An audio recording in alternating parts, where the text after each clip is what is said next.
ازاي بكل سهولة تقدر تحدث اي تعريف للجهاز عندك، والتحديثات دي هتحل معاك مشاكل كتير. يعني مثلا كان عندي انا الواي فاي بيروح ويجي، يعني بمعنى انه بيفصل وبيشتغل فترة ويفصل فترة وهكذا يعني.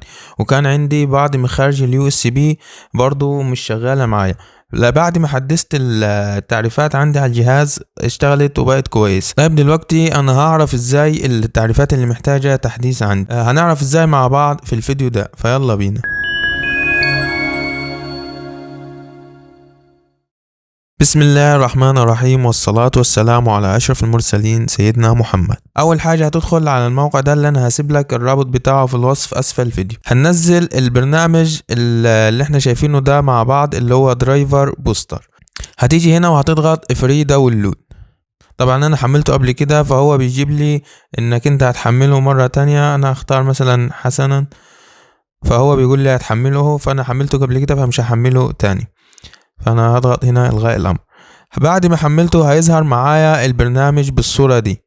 بعد كده التسطيب بتاعه سهل طبعا، اللي هو يعني انت هتضغط عليه بمجرد ما هتشغله.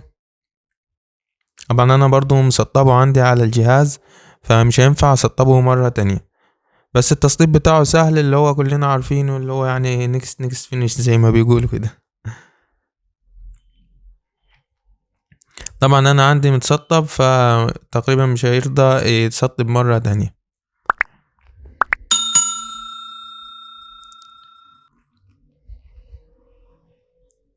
هتضغط هنا انستول وهكذا تستمر معاه بقى للنهاية. بعد ما هتسطبه هيظهر معاك البرنامج بالشكل ده، دي الأيقونة بتاعته.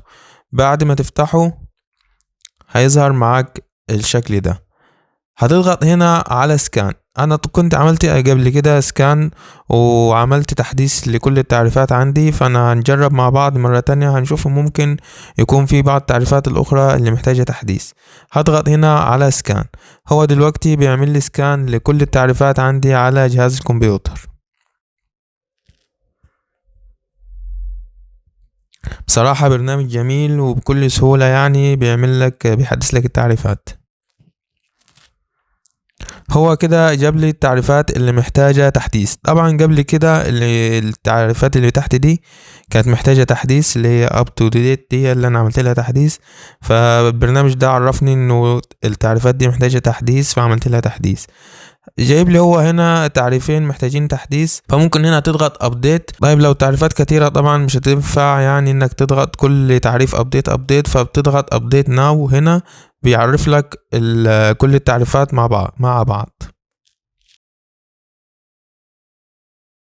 بعد ما هيخلص هيقول لك up to date زي ما هو جاي لي هنا في البرنامج. كده الفيديو بتاعنا يكون انتهى. اتمنى اللي استفاد باي معلومة من الفيديو ده او الفيديوهات السابقة ما ينساش السبسكرايب في القناة واللايك للفيديو. والسلام عليكم ورحمة الله تعالى وبركاته.